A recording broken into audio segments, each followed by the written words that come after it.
Storybook Brawl was nice enough to send me some dust codes, so I'm doing another giveaway. Stick around to the end of the video to find out how you can enter to win. What is up, everybody? I'm NoLexGiven, and happy Gwensday. Today we're going to be taking a look at Wraith and whether or not that is a good character to Knighthood on Gwen. But first, we're going to try to make some silly things happen. I pick up this Polywoggle, and unfortunately, this Trophy Hunter rolled the die, so we're not going to be able to slay this turn, and then I'm not really seeing any units that I love, so I free roll plus roll into a Humpty Dumpty. A bunch of free rolls this game, as we see a third one in this shop, but Humpty Dumpty will at least help us to not take more damage this turn, and with a setup like this, we could actually wind up slaying with Polywoggle depending on what my opponent's got going on. So yeah, this could definitely work out well for us, and with a pair of Sherwood Sure Shots, we are going to get the win and going to get the slay with Polywoggle as well,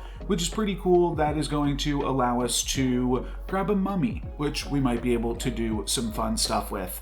I'm gonna roll the die and then pick up another golden chicken, kind of a silly shop here too, and then I'm going to backline that Humpty Dumpty.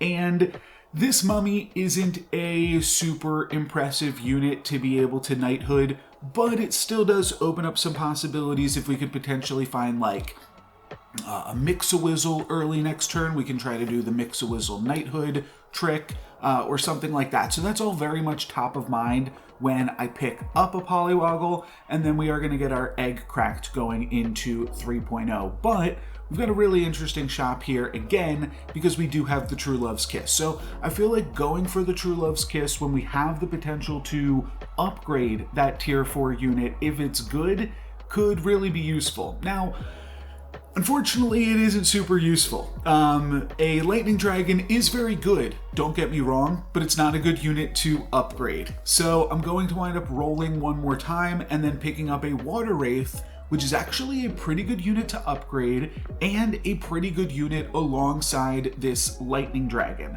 I can't use the Knighthood this turn because I just cast the True Love's Kiss, but next turn I'll either upgrade the Water Wraith or potentially Mix-a-Wizzle this Lightning Dragon yet again. So we do have some options, but I like the option of just picking up the Wicked Witch and the Goat here. I think that those can be reasonable for us, and so that's what I'm going to wind up going for. I'll move around this board a little tiny bit just to put the chicken in front of the Wicked Witch.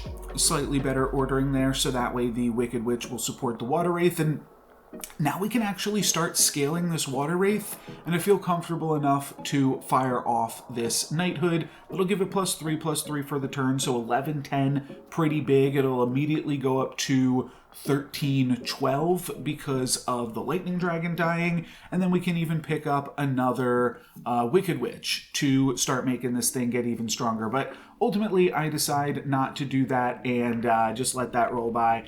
I think, you know, the XP was certainly interesting there too, because now obviously we are quite strong. We're getting a bunch of scaling on this Water Wraith, so there's a lot of interesting decision points to be made here. I'm not really sure the best way to proceed with this board, and maybe I do like a Wicked Witch. It's tough. I didn't really want to lock onto it, but maybe it is still good enough to pick up if I'm not locking it and just rolling into it and giving myself some other options. Think about the Princess Peep, because summoning some tokens does make a lot of sense with Water Wraith, but I think that we can potentially do better than that too.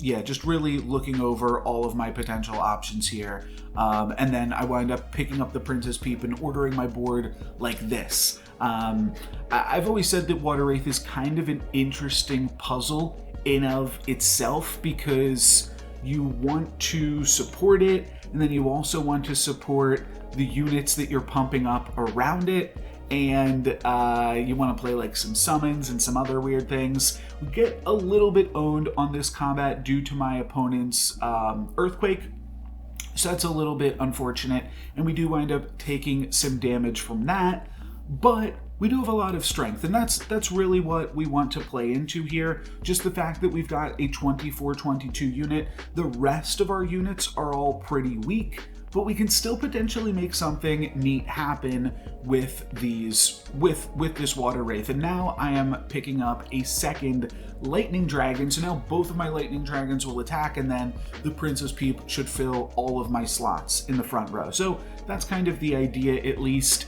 It is a little bit weird because we're not supporting the Lightning Dragons with a support that's relevant to them, so I am rolling a little bit for River Wish Mermaid here to potentially move into a Slay comp. By the way, this is a video from the previous patch, where after today, this is going to be the last video on the previous patch, and then starting either tomorrow or in the next few days, I'm not sure if I might miss some days uploading videos because I just have a lot going on, and have to learn some new editing programs and stuff like that. So might take a little bit of a break in producing some content, and when you do see that content start to roll out, though, that will be on the newest patch. Fire off a Masquerade Ball here, because it gives us 2 5s and 2 4s, so pretty reasonable. Then I'm just going to wind up picking up a Cupid and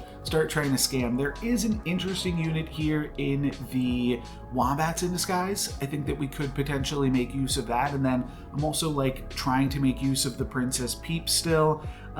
So yeah, board is definitely a little bit silly. It doesn't seem super synergistic because we don't have any treasures and we're playing a bunch of good and neutral units in the front row with the Wicked Witch, so definitely not super synergistic, but the Water Wraith is just a lot of power, and that is really able to carry us a bunch in these fights, even to the point where I don't necessarily have to lose these fights other than stuff like falling stars, making these fights a little bit more awkward. But other than that, these fights are incredibly close, and we do actually get a win off of this one against the Celestial Tiger there with Skip's Puzzle Room. That's a cool one. I have not gotten to play that myself, but would definitely be looking forward to that. And then I roll into the end.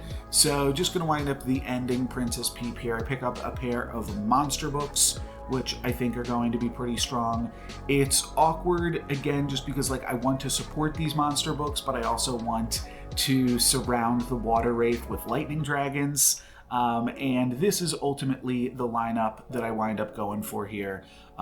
It's always a puzzle, and I don't know if there's ever going to be like a best lineup for a board like this, but just running a bunch of scams with the Lightning Dragons and then having Water Wraith be a huge unit, I think can just be enough to get you to the late game. We did take some damage thanks to the Lightning Dragons just dying due to spells, so that part's a little bit awkward, but short of that, we've been incredibly strong throughout this game. And that really winds up being enough just to get us to the end game, really. We're up 1 XP, and now we get to be up a second XP. We're definitely going to pick up the end here, and can't really ask for more than that from a hero power, that it helps you get to the end game up 2 XP and feeling pretty good about your chances here. So now we do want to kind of figure out what we want to pivot into. We can pick up another Lightning Dragon, triple that, and that's not that bad. We grab our first treasure, and Krampus's Sleigh seems like it could be pretty good against Horde Dragon. That's something I've talked about a little bit, that yeah, I really don't mind picking up the Sleigh against Horde Dragon, because they could potentially have just a really good treasure for the current level. Now, it still is currently technically 5.0, so maybe it is a little bit soon to steal a treasure from them, but if they wound up spiking a sweet treasure, we'll be able to take that for ourselves. So that is the idea there. So let's see what they got, and okay, nothing really. They got Ring of Rage, Power Orb, and Sky Castle, and I kind of remembered that they didn't have anything worth stealing. But you know what? 5 extra gold from Krampus's Sleigh, plus maybe just 2 extra gold from skipping, could be a bunch of sweet gold. Actually, Ring of Rage is fine. It's not really super synergistic with Ashwood Elm though, which is the first thing that I see in the shop is the Ashwood Elm plus the Flourish. And hey, 2 XP up on the rest of the lobby. I definitely don't mind trying to go into trees. So I'm going to pick up this Ashwood Elm. No real interest in Jormungand considering we never found a River Wish Mermaid. And then we find a Burning Tree. So that's pretty sweet as well. I will have to sell 2 things to be able to afford the tree, but that is pretty great for us. So I'll pick that up and then we will just order our board like this. And this is the best ordering for this board without getting supports involved, because the Lightning Dragon will attack immediately and die, and then my first unit to attack will be Monster Book, and that will also trigger the Water Wraith and just be a really large unit for us on 6.0. It's definitely going to be bigger than our trees for now. Maybe our trees will get bigger than it eventually, but for right now, it is going to be what helps us take down this Wonder Waddle and not really have to worry too much about what they got going on. We feel pretty large right now, so that is definitely good. And we will have to deal with my opponent's backline ranged units, but our trees can clean it up in the backline. So pretty good stuff. We are hoping to potentially pick up a few more trees in some capacity. We could go for Rotten Applewood, but wind up rolling past it, and then we find another Ashwood Elm. So that is absolutely fantastic, and then I'll roll again and just not worry about this shop. But looking pretty good to be an XP up on the rest of the lobby now still, and have 3 trees to our name. And then this massive Water Wraith is just going to soak up all of these slay hits from both of our opponents so far in the past 2 rounds. So like I said, I think things are going good, and I think that this is definitely a good selling point for whether or not you should be upgrading your Water Wraiths with Gwen. And then we complete a Monster Book triple and unfortunately get like 2 of the same treasures from the tier 4 treasure than we had from the Krampus's Sleigh. We get a Sky Castle and a Ring of Rage, both of which aren't super impressive, but Forking Rod could actually be pretty cool. We wind up Mix-a-Whizzling to get a Echo Wood for the turn, and then we can use it on a pair of Stone Skin. Is that what that spell is called? I'm totally blanking right now, but Stone Skin doubled up is 2 gold for 4 health. So basically a Flourish, basically a cheaper Gigantify, and all of those stats are then going to be thrown out onto the Burning Tree as well as the Echo Wood. So definitely making good use of them. Opponent with Good Boy on Trophy Hunter, a little bit scary, but our front line that survives is just a little bit too big for them to be able to clean up. We will just have to clean up the Greedy there, and luckily we found that Echo Wood off the Mix-a-Whizzle last turn, so that is going to be all good. I'll go for the Stone Skin, and then I get to make a triple on Ashwood Elm, so feeling pretty good at this point. Wand of Weirding, definitely an interesting spell at this point in the game, and the fact that there is a Trophy Hunter in this lobby definitely makes me want to pick up Wand of Weirding. It's going to be a little bit weird with the like the Forking Rod. We're not really going to be able to make use of we're not going to double cast on cheap enough spells unless we find like Shrivel or something, but that also does make this Kidnap a little bit more enticing too. Next turn we can triple cast this Kidnap and then pick up a Heartwood Elder, which will just continue to be a bunch of stats. And we are definitely trees right now, but we only have 2 trees, so it's a little bit awkward, but the Heartwood Elder will actually just be a ton of stats on the board as well because it is a tree, so we get some nice stats out of it that way.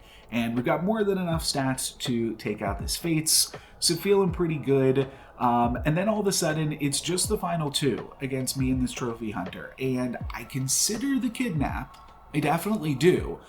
We'd be able to triple steal some Good Boys, which could be really cool. However, I think that we can potentially do better than that. And then I'm eyeing up this board. There's a lot of interesting stuff going on here. I just wind up casting the Gigantify because a double Gigantify I thought was too big to pass up. And I think I'm just gonna try to work out some scam stuff. If my opponent actually gets the Slay with the Good Boy, that could be really bad for us. So I just want to make sure that I'm respecting that possibility and picking up some Medusas and things. And then I lock onto this Echowood here. Definitely a little bit back and forth as far as some of my decisions in this late game, because I thought maybe I'd pick up the Pumpkin, I thought maybe I'd pick up like double Medusas, but I think that I also, like, one of the ways that you can protect yourself from being scammed is to just become way too big. Now, unfortunately, my opponent is going to Slay with a Good Boy right there, so they are going to get a ton of stats for this combat, but we get to take out those stats with an Echowood. So it's very, very close. We wind up tying, and now I do think, like, I want to go back to trying to find some scams again. The monster book in the front row is potentially a little bit of a liability. And then I'm also thinking, well, if I play this Kidnap, then I don't want to attack with Lightning Dragon, because then I'm just going to steal whatever I Lightning Dragon. But I wind up rolling and just finding another Echowood, and I have exactly enough gold to purchase it if I sell Lightning Dragon and Monster Book, which, like I said, those units were kind of liabilities for me because they were too small. Oh, apparently I go for the health potion this turn. All right, that's a little bit surprising to me. I think that I could have just sold Monster Book, sold Lightning Dragon, and then picked up an Echowood. But regardless, this is the path that I went for, and honestly should probably just be frontlining the Echowood as well, because that's going to get 147 attack, so that's going to be really tough for the Good Boy to slay against. But we deny all of my opponent's slays anyways, and then take them out with the Medusa, so not a huge deal. Definitely a little bit of sloppy play, but I think the point of the game remains, and you're not going to play perfect every game, even if you're no luck's given. So totally excusable to have like some questions on some of these plays after the fact, but the important thing, Knighthooding Water Wraith, pretty good. Actually makes it into our final comp, which is pretty incredible for a Knighthood on a 3-cost unit. I don't think we've seen that in a long time. Obviously, this was a very, very quick game with that top 5 just immediately turning into a finals on like 6.0, 6.1. So pretty quick game overall too, but maybe partially that was because we were beating up the lobby a little bit with some Water Wraith action. That's going to be it for me today. Thank you guys very much for watching. I'm No Luck's Given. Peace. For my giveaway this week, leave a comment below that includes the word hero. New week, new code word. The reason that I say to include the word, that way I can differentiate between the people just leaving a comment and those that are actually interested in the dust to make sure that it goes to a person that will appreciate it. And there's no limit to how many times you can enter. You can go back and comment on some of my previous videos. I've been uploading daily Storybook Brawl videos for the past 7 or 8 months at this point. So I'm sure there is some sweet content that you have yet to see. And yeah, you can enter multiple times. I will do a new code next week. And the other thing that I wanted to say is that if a bunch of people enter, I will give away more codes. So that's just going to be limited by how many people are entering and how many people are commenting. Let's get this channel to over 1,000. I'll see you guys next time. Thank you very much for watching. I'm No Luck's Given. Peace.